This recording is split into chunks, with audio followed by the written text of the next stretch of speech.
Vous êtes bien au premier tour et aujourd'hui, le roi est mort.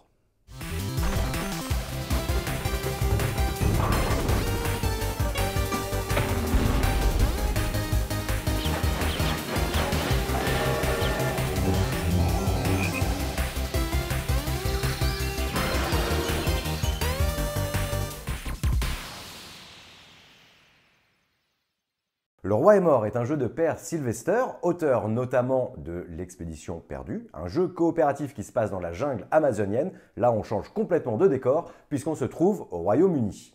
Oui, au Royaume-Uni, dans les temps anciens, lors de l'époque médiévale, l'Angleterre qui est toute disloquée puisqu'elle est séparée en factions.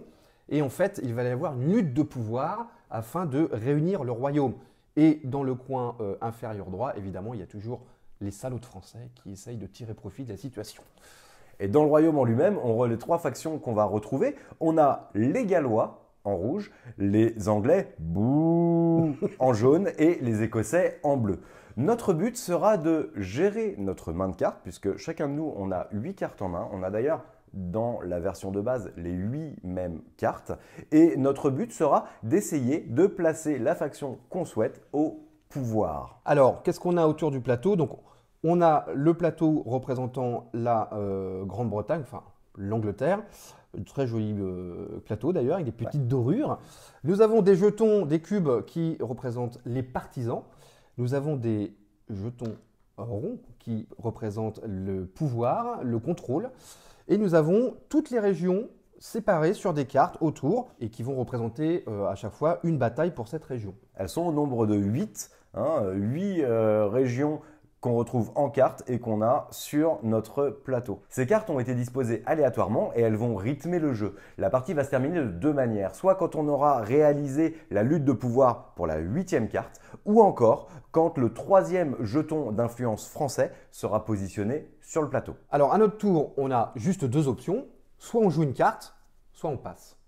Si on passe tous les deux, ça déclenche un conflit. Ouais. Si on passe pas, eh ben on continue à jouer les cartes. Mais il faut quand même savoir que on a pas de pioche. Hein. C'est les seules cartes qu'on aura pour toute la partie. Et quand une carte est jouée, elle est jouée pour la partie. On n'en repiochera pas, on ne les récupérera pas. Alors écoute, je vais faire ma première action, je vais faire une manœuvre. Alors là, ça consiste à échanger deux partisans entre deux régions. Eh ben écoute, moi je vais échanger ce partisan bleu contre ce partisan rouge sur ces deux régions. Voilà, et une fois qu'on a joué la carte, eh bien on peut prendre n'importe quel partisan sur l'Angleterre. Eh bien je vais prendre un rouge. Voilà. À toi. Eh ben, écoutez, moi je vais passer. Tu passes. Ouais. Eh bien moi aussi je vais passer. Comme on a tous les deux passé, on va réaliser la première lutte de pouvoir pour la carte numéro 1, en l'occurrence la région nommée Gwynedd. Mais pas le trou. Voilà. On regarde sur cette région-là. Alors bon, bah là, il n'y a pas trop match. Comme vous le constatez, il y a 4 jetons gallois. Ce sont donc les Gallois qui vont remporter cette zone et on va y placer un jeton de contrôle. Les 4 cubes, quant à eux, retournent à la réserve et on va retourner cette carte pour signifier que ça y est, on a fait la lutte de pouvoir pour cette zone-là. Et moi, ça m'arrange pour le moment parce que j'ai une majorité de Gallois dans ma réserve. Donc j'ai tout intérêt à ce que les Gallois gagnent le plus de territoire possible. En effet, Erwan, puisque les luttes de pouvoir, comme je vous le disais tout à l'heure, peuvent mettre fin à la partie. Alors comment est-ce qu'on gagne? Eh bien, si la partie se termine une fois la 8e lutte de pouvoir réalisée, on va regarder quelle faction possède le plus de jetons contrôle sur le terrain. Et c'est celui de nous qui aura le plus de partisans de cette faction qui remportera la partie. Par exemple, si à la fin de la partie, là, comme Erwan est parti un petit peu de ce côté-là, si ce sont les Gallois qui possèdent le plus de jetons contrôle à l'issue de la 8e majorité, on regardera chacun combien on a de partisans gallois dans notre cours. Ça, ce sont les petits jetons qu'on a devant nous et celui qui en aura le plus aura gagné. La deuxième fin de partie possible, c'est l'instabilité française. Une instabilité, elle va se produire au moment où on fait une lutte de pouvoir s'il y a égalité. Il n'y a pas de faction qui prend le pas sur les autres. Dans ce cas-là, on va y placer un jeton d'instabilité. Quand le 3e est placé, fin de la partie. Et là, c'est un petit peu différent. On va regarder chacun de nous combien de séries de 3 partisans différents nous avons. Et celui qui a le plus de séries a gagné. Deux conditions de victoire, donc deux stratégies différentes. Indeed, Erwan. Et c'est d'ailleurs maintenant à moi de jouer puisque tu as passé la dernière action. Je vais jouer un renfort écossais qui va me permettre d'aller positionner depuis la réserve 2 partisans écossais. Mais là, il y a un petit truc à respecter, c'est qu'ils doivent venir d'une zone qui est contrôlée par l'Écosse au moment où je la pose. Et là, on se dit, il n'y a pas de jeton de contrôle écossais. Sauf que chaque faction a une zone de départ. L'Essex pour les Anglais, Gwynedd pour les Gallois et Moray pour les Écossais. Je vais donc aller placer 2 partisans écossais sur, je me risquerai vraiment pas à dire le nom, et je vais ensuite ramasser du plateau un jeton. Je vais aller prendre un petit écossais ici. Donc c'est à moi. Je vais faire une assemblée. Alors l'assemblée, ça consiste à prendre 3 partisans de la réserve et de les mettre dans n'importe quelle région. Alors je vais prendre mes 3 partisans de couleurs différentes, un bleu, un jaune, un rouge, et je vais les répartir. Donc moi évidemment, je suis plus sur les Gallois, donc c'est mon intérêt de mettre un petit Gallois ici pour que ça soit majoritaire. Et je vais mettre un jaune ici, et je n'oublie pas, comme j'ai joué une carte, de récupérer un partisan. Et ben, je vais enlever un bleu, et forcément, hop. J'en profite pour dire qu'au moment où on joue une carte, si on n'a pas la capacité de jouer l'intégralité de l'action, on ne peut, si on le souhaite, en réaliser qu'une partie. On peut également jouer une carte et ne rien faire.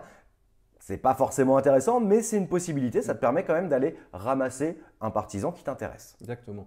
Parce qu'il y a aussi l'urgence des cartes. C'est-à-dire qu'on a un montant très limité de cartes et qu'il y a un moment donné, il ne faut pas les jouer toutes au début parce que sinon, on va être coincé. Il faudra les jouer au bon moment. Je vais donc maintenant jouer une négociation qui va me permettre un petit peu de fausser le rythme du jeu puisque j'ai le droit d'échanger 2 territoires des luttes de pouvoir et je vais pouvoir positionner mon petit jeton blanc qu'on a tous au début de la partie sur l'un des 2 territoires que je viens de bouger. Ce jeton blanc, en fait, il permet de bloquer cette carte. C'est-à-dire que là, je vais la mettre sur Moray et là, on ne peut plus bouger Moray. Je suis donc certain qu'à l'issue de la prochaine lutte de pouvoir, on fera sur ce territoire-là. Puis, je vais récupérer un jeton. Tiens, moi, je vais récupérer un anglais, bouh, ici, pour baisser un petit peu leur puissance. influence. Ouais. Exactement. Alors bon, c'est pas très gentil ce que tu as fait. On n'est pas là pour être gentil. Donc je vais jouer une carte déjouée. Donc la carte déjouée, ça consiste à échanger 2 partisans d'un territoire adjacent avec un autre partisan. Bon, je vais mettre 2 jaunes pour rééquilibrer un peu ce qui se passe à Moray. Et puis je vais rapatrier mon partisan écossais, gallois, parce que c'est ceux-là qui m'intéressent. Et je sais que cette région-là, de toute façon, elle sera un peu perdue. Donc je vais aller le bouger. Et j'en profite pour prendre également un autre partisan. Je vais prendre le bleu parce qu'il me manque un peu de bleu. On ne sait jamais. Alors ça, c'est plutôt vilain. Maintenant, moi, j'ai la possibilité, tiens, je vais faire une manœuvre pour échanger 2 partisans. On va échanger un Anglais et un Écossais. Je ramasse un Écossais. C'est à toi de jouer. Eh bien, écoute, moi, je vais passer. Je vais faire la même chose, je vais passer, puisque là je sais que c'est sur cette région-là, j'ai tout intérêt à le faire tout de suite maintenant. Et moi je peux rien y changer. Et tu peux rien y changer. On fait donc la lutte de pouvoir sur Moray. Il y a 2 Écossais, ce sont les Écossais qui la remportent. Les partisans retournent à la réserve.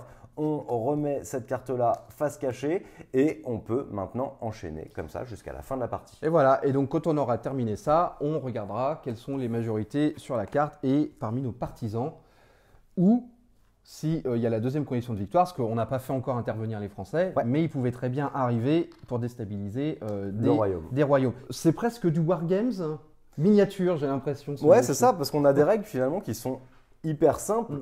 Je passe, je joue une carte et j'essaye de placer mes partisans, tout du moins ceux que je pense voir gagner, sur le terrain.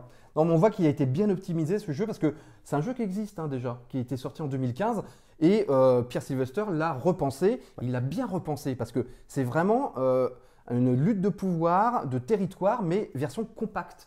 Et c'est très très finement fait en fait.